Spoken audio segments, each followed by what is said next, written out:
Olá! Nesta penúltima aula, vamos traduzir todo o planejamento do projeto em uma planilha de custos. É o momento de mensurar quanto nosso projeto custa para realizarmos todas as ações previstas da forma como julgamos necessário. Na planilha de custos entram recursos humanos, recursos materiais, infraestrutura e logística, aluguel de equipamentos, custos com comunicação, impostos e taxa. Alguns orçamentos estão subdivididos nas etapas de pré-produção, produção, comunicação, pós-produção e impostos. Essa forma de organização é um bom guia. Neste ponto, já sabemos todas as etapas do nosso projeto, temos o nosso cronograma elaborado. A partir daí, vamos fazer um levantamento dos custos envolvidos em cada uma das etapas traçadas. Mais uma vez, é importante ter em mente que os pagamentos efetuados ao longo do projeto, as compras de materiais e demais taxas e gastos devem ser feitos exatamente como previsto, pois na prestação de contas vamos ter que apresentar as comprovações conforme descrito nesta planilha. Nada, absolutamente nada pode sair dela. Para fazer algum remanejamento, precisamos de aprovação prévia da instituição promotora do edital. Essa planilha é composta de alguns campos dividida em linhas e colunas. Para facilitar o entendimento de cada linha, é importante ler uma coluna sempre em referência à coluna da esquerda. A primeira coluna é a descrição do item a ser incluído como despesa. A segunda coluna, quantidade. Ela diz respeito à quantidade deste item. Por exemplo, na primeira linha da tabela, em descrição do item, colocamos diretor. Também, na primeira linha da tabela, mas agora em quantidade, colocamos o numeral 1, ou seja, a contratação de um diretor. Na segunda linha da tabela, em descrição do item, colocamos bailarinas. Também na segunda linha, mas agora em quantidade, colocamos o numeral 7, ou seja, serão 7 bailarinas. A terceira e quarta coluna dizem respeito à forma como vamos realizar este pagamento. A terceira coluna é a unidade, que diz respeito à unidade de medida daquele item. A coluna de unidade sempre gera muitas dúvidas. Mas como eu pago isso? Por mês? Por diária? É o serviço como um todo? É hora-aula? Esse item é uma verba? Pois bem, diversas unidades de medida podem ser usadas. Unidade, metro, diária, hora-aula, serviço, trecho, verba, cachê, litros, desde que sejam coerentes com a natureza do item. Por exemplo, eu não vou utilizar verba para me referir a um assistente de produção, nem diária para a compra de passagens aéreas.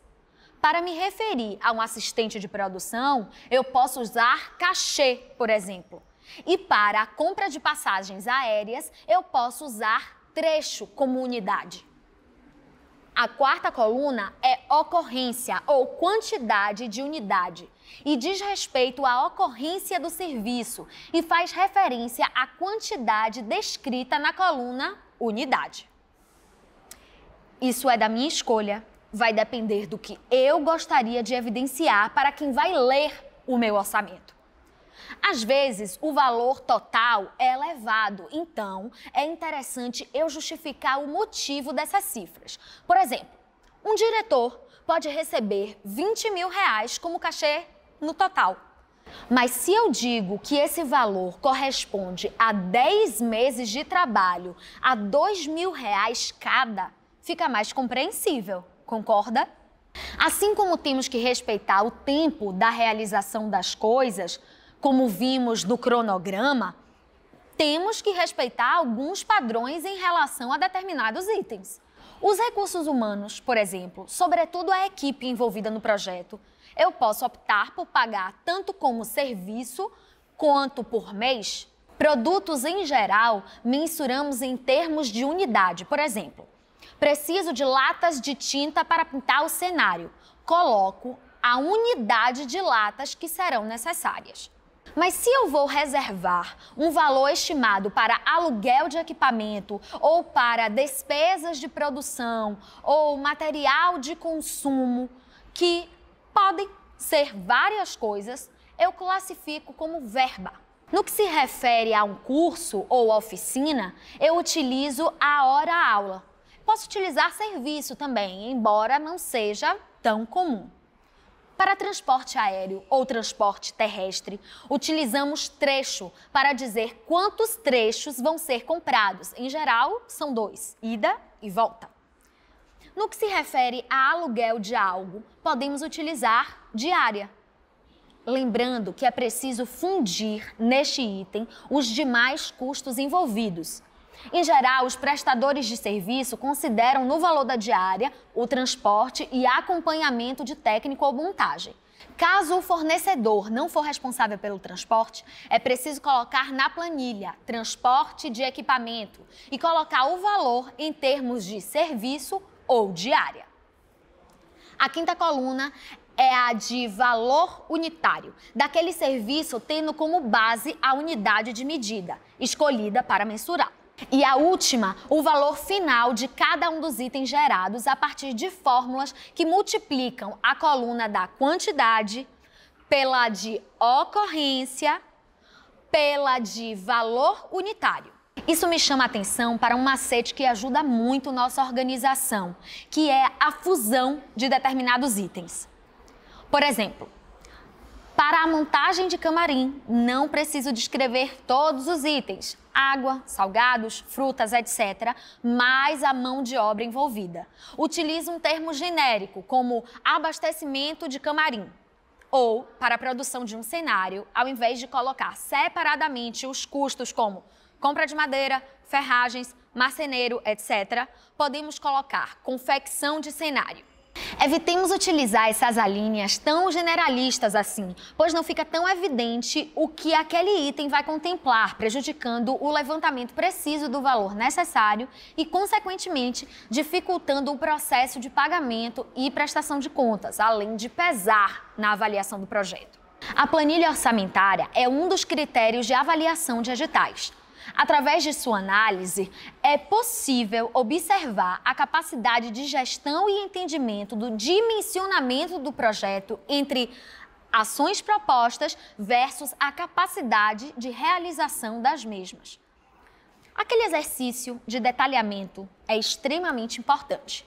Se eu preciso de um determinado conjunto de móveis para a gravação de um filme, por exemplo, vou considerar o aluguel de material para cenário. Mas esse material é específico e será alugado em outra cidade. Eu tenho que inserir, então, transporte de material para cenário na planilha e seu respectivo valor.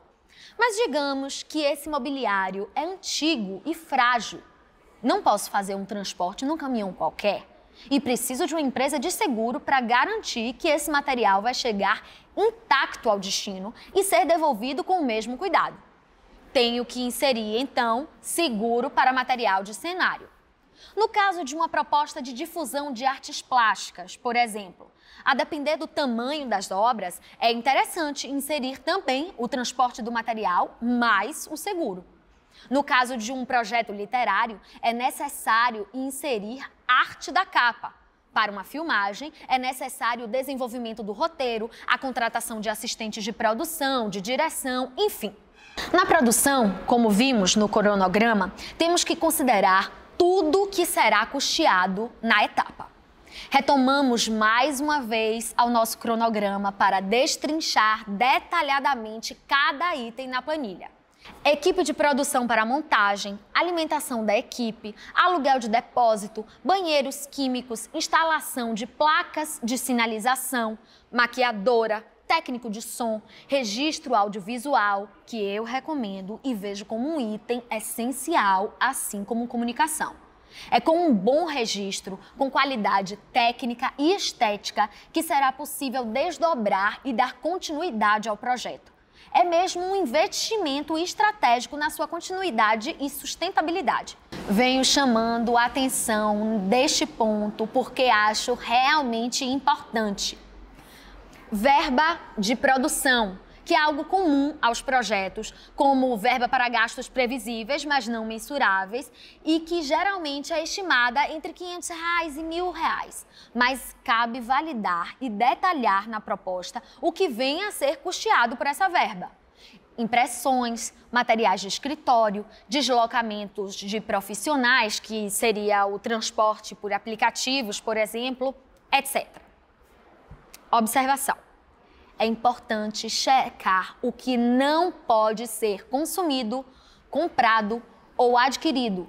Isso está presente na legislação que ampara o edital.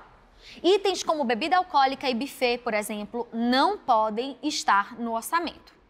No caso da comunicação, entram itens como assessoria de imprensa, gestão de redes sociais, identidade visual, impressão de cartazes, ensaio fotográfico, anúncio pago na internet, anúncio pago em revista impressa, elaboração de vídeo promocional, criação de site que possa utilizar tanto uma verba com o valor total do layout, mais hospedagem, mais domínio, ou descrever cada item individualmente. Eu recomendo que, neste caso, façam a fusão entre eles, tá? Press-kits de produção, press-kits de distribuição e chegamos, enfim, na pós-produção. Na pós-produção, vamos considerar os custos referentes a esta etapa. Por exemplo, edição de vídeo, pós-venda, custos com desmontagem, transporte, etc.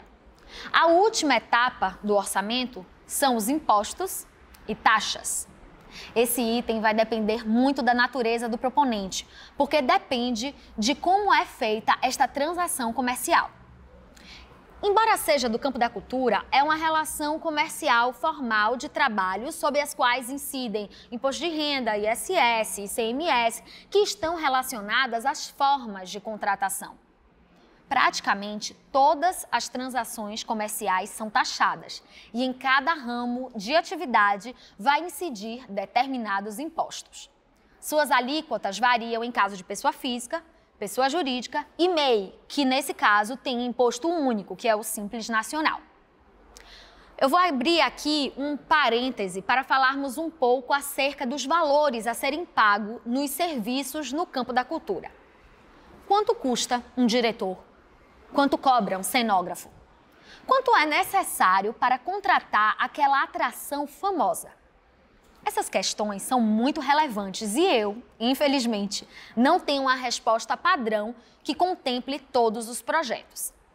Em outras cidades e estados, o sindicato representante da classe estipula valores tabelados correspondentes às funções desempenhadas no campo da cultura. Na Bahia, infelizmente, não temos essa referência. Sabemos, a partir da nossa experiência prática, o que mais ou menos é praticado no mercado. Esses cálculos consideram muitas variáveis, como complexidade do serviço, especialização da mão de obra, exigência intelectual, criativa e técnica, horas de trabalho destinadas ao serviço, nível de insalubridade e outras coisas. Isto combinado com o escopo do projeto e o valor disponível. Em geral, calculamos em percentuais aproximados. Assim conseguimos ponderar todas essas variáveis. Outra coisa que conta muito nesse campo são as parcerias, mas cuidado para não abusar das pessoas ou desvalorizar os profissionais com os quais trabalhamos. Aquela história de é um trabalho simples, é coisa rápida, não cabe mais, né? O ideal é consultar os parceiros, artistas, prestadores de serviços e demais fornecedores para saber quais são os valores praticados por eles e por elas e, caso estejam fora da sua realidade, uma negociação pode ser feita até que ambas as partes estejam contempladas e, sobretudo, não tenhamos prejuízos à realização do projeto, tampouco serviços de qualidade duvidosa. Mas, em geral, para a produção, consideramos uma média de 10% do valor do projeto. Entre 5% e 10% para a soma das rubricas de assessor contábil, contador, assessor financeiro e jurídico, responsáveis pela administração financeira e prestação de contas. Inclusive, o assessor jurídico é extremamente relevante para a elaboração e análise de contratos e autorizações que o projeto venha precisar, como autorização de uso de imagem, contratação de equipe, etc. Entre 15% e 20% para a coordenação, direção ou para o realizador do projeto. Os valores da infraestrutura, dos materiais e equipamentos são difíceis de mensurar fora de uma análise de um caso específico, mas não é interessante que ultrapasse 30% do valor do projeto. A equipe de realização do projeto, que são artistas, participantes, colaboradores, iluminador, cenógrafo, músico, serão atribuídos valores ponderados entre as demais funções, sabendo que as funções de direção e coordenação custam um pouco mais que os demais, devido ao seu nível de especialização e responsabilidade diante do projeto. Comunicação não ultrapassa 20% para a soma de todos os itens que dizem respeito a ela. Essa é uma porcentagem que é prevista em lei, no caso de recursos públicos, e amplamente praticada no mercado. Mas isso precisa se confirmar no edital que estiver submetendo seu projeto, certo? Editais privados, por exemplo, podem apresentar outras proporções. Como falei, algumas funções podem ser condensadas e, quando negociadas, ajustadas de acordo com a disponibilidade orçamentária. Costumamos fazer um orçamento real, que é o custo que teríamos no melhor dos cenários. E, caso seja necessário, vamos ajustando esses valores até conseguirmos adequar ao valor proposto no edital. Caso a gente perceba que é inviável realizar de forma digna o projeto, ou ajustamos seu escopo, reduzindo a quantidade e o tamanho das ações, ou revemos o processo e analisamos onde podemos reduzir custos. É, de fato, uma matemática complexa, mas essencial para nosso planejamento de gestão. E repito, essencial para a utilização dos recursos públicos e prestação de contas. Portanto, elaborem o orçamento tendo em mente que vocês vão ter que prestar contas de tudo que está ali. Então, pensem em facilitar o seu trabalho ou de quem vai exercer essa função usando essas estratégias que trouxemos, certo? Últimas observações sobre orçamento. Atenção! Proponente não recebe pela função. Sim, é um trabalho, mas não é permitido receber cachê por isso, a menos que desempenhe uma função específica dentro do projeto e receba por ela. Lembrando que não se pode fazer aquisição de nada, a exemplo de equipamentos, mobiliários, com os recursos desses editais, a menos que seja um edital que permita a aquisição mediante justificativa. Em alguns editais, são exigidas as cotações, que são 3 orçamentos, para o caso de gastos acima de valores específicos. Por isso, cheque o edital. Uma estratégia de gestão. Deixe espaços de sobra por meio de valores estimados em determinadas rubricas. Outra estratégia. A possibilidade de pedido de remanejamento, já que o processo de criação e produção é imprevisível, apesar de todo o exercício que fazemos para que não seja. É importante dinamizar ao máximo essa verba e utilizá-la para desempenhar um projeto da melhor forma possível, tanto para a contratação de equipe quanto para termos estéticos, já que o trabalho fará parte do seu portfólio e de todas as pessoas que estão envolvidas. Na próxima aula falaremos sobre prestação de contas.